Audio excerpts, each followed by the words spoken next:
Gold Squad TV.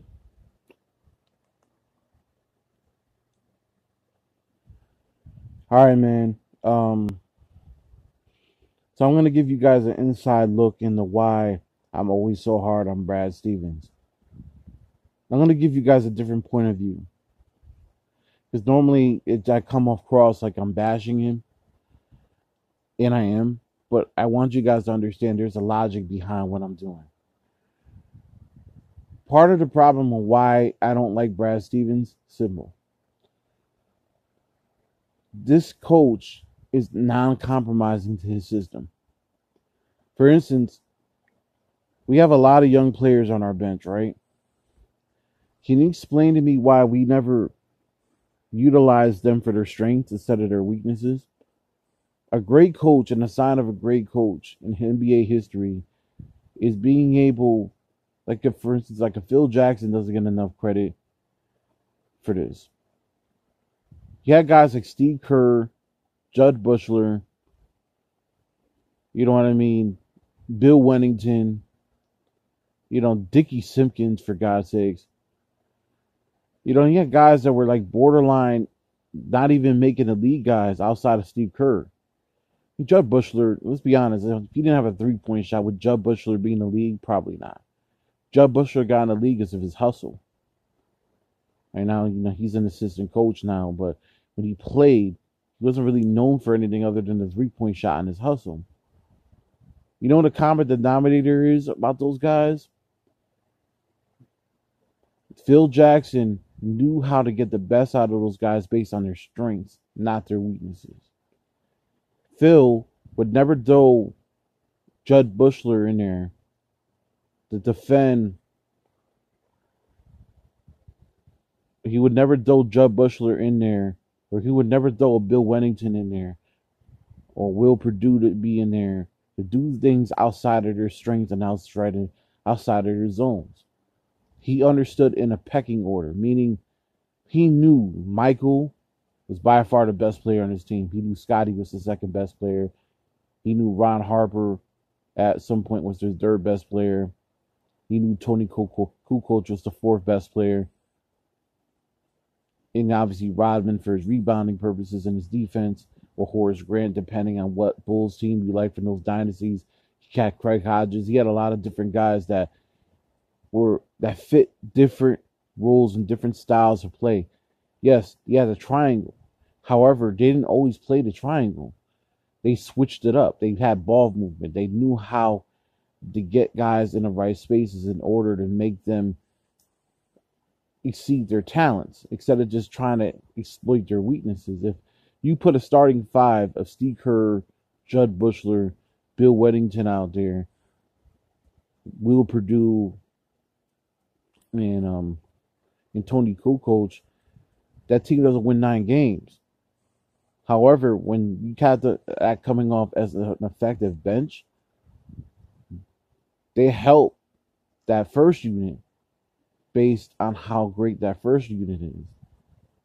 So yeah, there's a significant drop off in talent, but Phil knew how to use the talent as he knew how to use guys for what they were great at versus what they were not great at.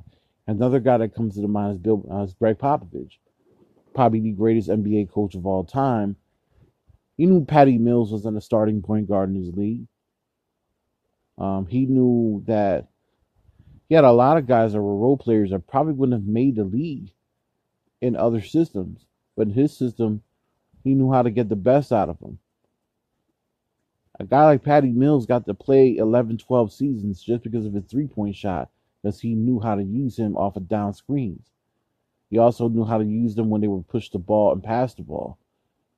Whenever in the way Greg Popovich pretty much has his system is interchangeable, so it's not just you never, even though the best player on the team was always Tim Duncan, you always knew Ginobili could beat you. You always knew Parker could beat you. You always knew Kawhi could beat you.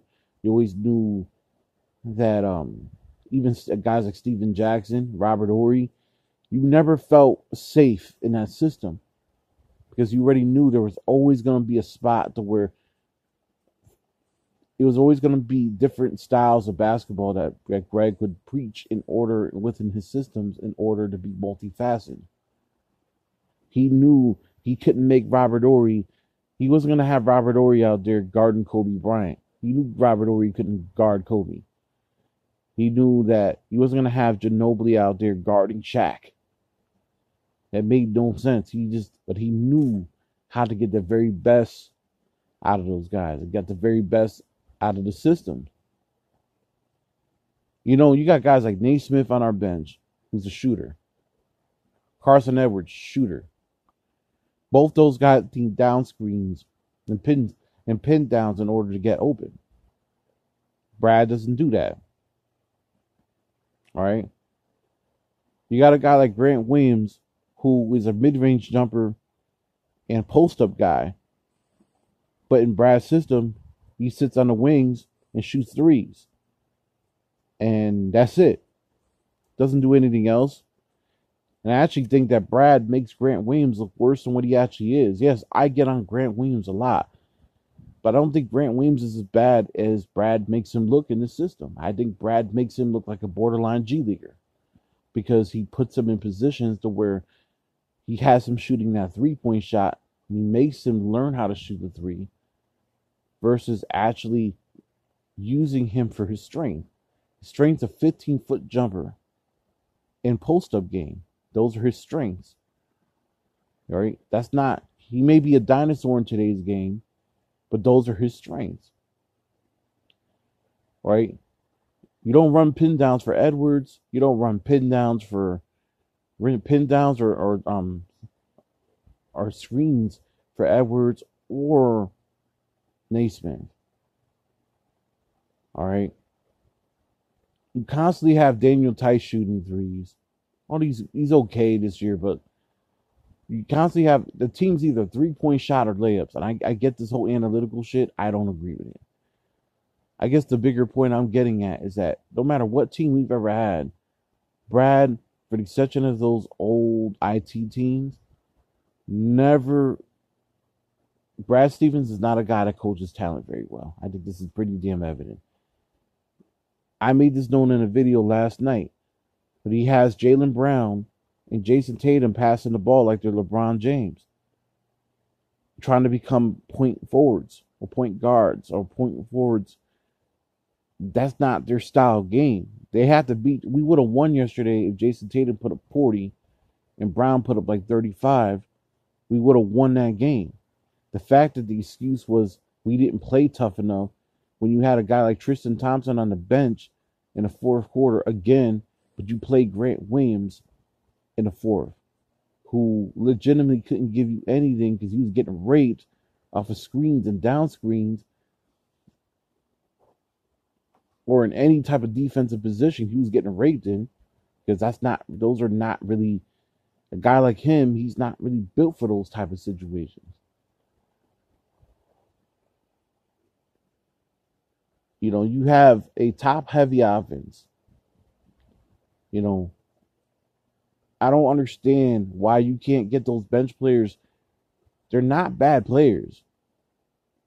Semi Ojeleye, it took Semi Ojeleye 4 years to finally be a serviceable NBA player. You know why? Because Brad refused to give him serviceable time. And he would not put Semi out there unless he felt he could trust Semi. That's not good coaching. That's basically saying, well, you're not really that good enough for you to be on the floor. And I'm definitely not going to give you the confidence to go out there until you show me. That's not good. That's just not good coaching. You know, now you're seeing that Semi Ojeleye is a serviceable player. He hit jumpers, he defend multiple positions. You would have never knew that had Brad not started playing him more this year. You know, I'm not even gonna get to the fact that going way back to when we had those IT teams, he pretty much ended Jared Sullinger's career. Jared Sullinger, even though he's a little bit overweight, was just like he wasn't even like Grant Williams. He was better than Grant Williams. The dude, he had a year where he averaged 17 and 12 one year for us. Put a damn near Kevin Love numbers for us. And by 2 years, by Cook or Crook, in about 2 years, he was out the league. Brad had a lot to do with that man's career ending. You know what I mean? It's just like Brad does not believe in accentuating a player's strength. He'd rather make your weaknesses your strengths. And that's not good coaching. It's just not good coaching. Not in the NBA. That's just not how the league works. You know what I mean? Especially when you need a reliable bench. Now, we do have a lot of glaring holes, and unfortunately we're kind of asked out. We might not even be able to use the damn trade exception, because even though we got the trade exception, we're gonna have to give up something of value, which would make no sense, because you can't trade Peyton Pritchard. You can't trade Peyton Pritchard the way he's playing. If you trade Peyton Pritchard, that's gonna come back and bite us later on. You can't trade Marcus Smart because you need his defense. You can't trade Kemba because of his contract. Obviously you're not going to trade the Jays. Right? The only guy that you really see of any type of value right now that you could trade is Daniel Theis, which I would pull a trade in a heartbeat, only because Daniel Theis is on a contract year. And he's probably going to demand more money going into the offseason. He's actually having a good year, despite not starting every game. And Theis is not a bad player. He just can't defend big guys. Gets pushed around and bullied around going against Bam. Bam was raping him. We already see how that went. Ultimately, at the end of the day, I think Brad Stevens is too obsessed with small ball. He knows it can't work in today's league. Small ball doesn't work even in today's league. It just doesn't work. It's proven fact that it doesn't work. It only works in small stints. It doesn't work in long-term stints. And he also doesn't know how to coach superstars. You got 3 stars on your team. And yet you can't come up with an efficient system to get them all used to their strengths. So, when Phil coached, Phil knew how to get Michael going. He ran like 4 or 5 plays straight to get Michael going. Phil knew how to get Scotty going. He knew how to get Kukoc going. Same thing with Pop. He knew how to get Duncan. He run 3 or 4 plays to run into Duncan. He run 3 or 4 plays, run into Ginobili, 3 or 4 plays. Tony, he just knew how to coach talent. Brad is about a system. My system's going to work. There's no compromise. What did Kyrie say? Brad Stevens doesn't have compromise in his system. And it's really starting to show its ugly head, man. We're 13-12, and we got to go to Washington. If we lose that game of Washington tomorrow, we're stuck with Brad Stevens, man. It sucks because although you could fire Brad essentially, and coaching, those extensions really don't mean shit. That's toilet paper for contract. I think Danny Ainge is hell-bent on keeping Brad Stevens because he feels Brad Stevens is a teacher of the game. But Brad Stevens is a horrible teacher of the game. Reporter even asked him a couple questions. He didn't even know how to answer. Do I think he's a great college coach? Yes. NBA coach? No. And I think it's time that Celtics fans come to grips and understand that Brad Stevens isn't the guy. It's just not the guy. We're not going to get over the hump with him, coach. And, I think Jason Tatum's game is being stunted. Jaylen Brown is kind of playing out of his mind only because he's like, fuck Brad. I think there's been times where I see Jaylen just say, screw the damn play. I'm going to just do what I need to do. Which I don't blame him. And, I also think Brad Stevens' system is a detriment to Kemba. The thing, I'll tell you like this. If teams could double team all 3 of your stars, it's because your system is damn near predictable. If they could double team every one of your stars almost damn near at once, that means the system is predictable. If you had different wrinkles to the system, if you added different plays, you added different ways to score, it wouldn't be this predictable. But since the system's so predictable, teams are like Detroit's going to have a win against us all the time. They're going to be like, well, we'll double Tatum at the key. And then, when he gets the ball to Jalen, we'll just make sure we double Tatum when he gets down. We'll double Brown going towards the rim and force them to have to kick it out to guys that aren't 3-point shooters. So our system is pretty damn simple to figure out. It's either Jaylen Brown and Jason Tatum or bust. I think Jason Tatum, Jaylen Brown, and Kemba Walker are bust. But more JT and JB right now are bust. Something's got to get done, man. But you know what? Unfortunately, I really don't think we're gonna go anywhere this year. And I think we're doomed for the 5th seed. I think we're doomed to be a 5th seed. I think we're doomed the way we were in 2019. I think our season is going to end very similar to 2019. Just probably without the locker room drama. But I think that this year, it's just going to go down to one of those years. Like, Tatum's having a disappointing year. I know he's putting up numbers, but the games that I watch, I just don't see that killer instinct still. I don't think it's his fault. I just think he has bad coaching around him. They don't really tell him what he should improve in.